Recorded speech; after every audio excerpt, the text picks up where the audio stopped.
That's correct. When you have too many things to do and your mind feels a little cluttered and perhaps you do not know where to begin, it's very important to choose to make a beginning. No, I understand that your mind could be very confused. You may not know where to make the beginning and you have too many things to do. In this case, you must first choose to make a beginning. Identify any one thing which is the easiest for you to make a beginning to. An easiest thing that you can start doing immediately. So once you centralize your activity on that one thing, because otherwise your mind is very confused or you may have a lot of things to do. So you need to centralize on one thing, a key, crucial activity. So identify the key, crucial activity, make a beginning in that activity, and other things will revolve around it. This is solution one. You must choose to get structured. Get your thinking into a structure, into a framework, make a format, and throw your thoughts into the format like a template. Write down all that you are thinking. Take a page, put in 200 words so that it'll all be in the page and then you can read it so that you can structure it better. This will help you to get organized. Always identify certain things that it is very urgent that you do it now, and other things which are important to do but not very urgent. So I'm giving you two keywords, urgent and important. Some things, as you can study, are things which are important but not very urgent. And some other things are very urgent but not very important. So if you can categorize, if you can classify the clutter in your mind of many things to do into two categories of urgent and important, then you can identify some things which are both urgent as well as important. Now that could be the key thing.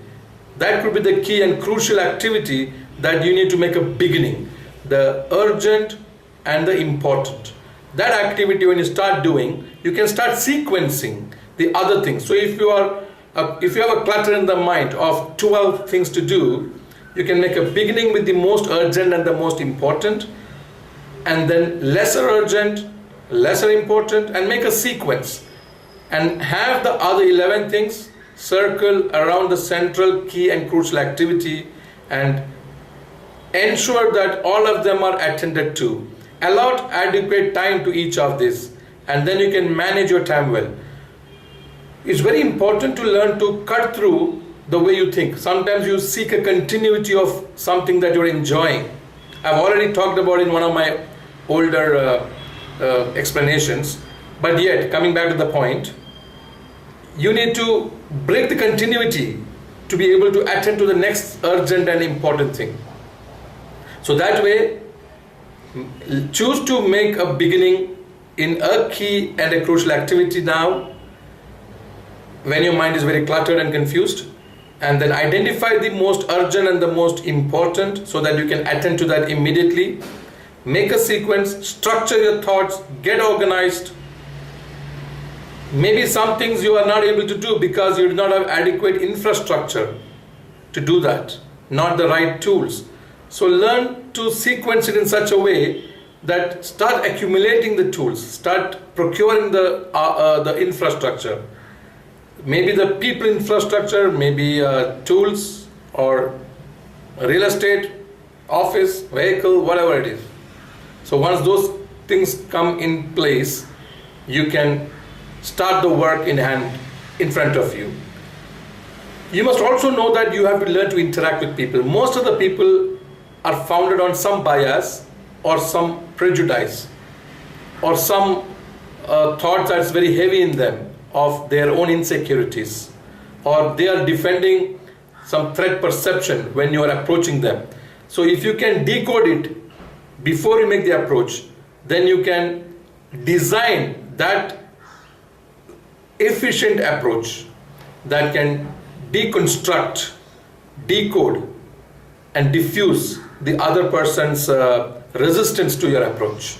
So once you have deconstructed the hostility, deconstructed that one activity you want to make a beginning, which is important and urgent, and make it into smaller sized bits, then you can, it's easy to manage, it's easy to handle, and make a practice of this. And within a week you will have finished most of the work that you may have first thought impossible. I caution you, I warn you, do not be frightened if you are having too many things to do at one time.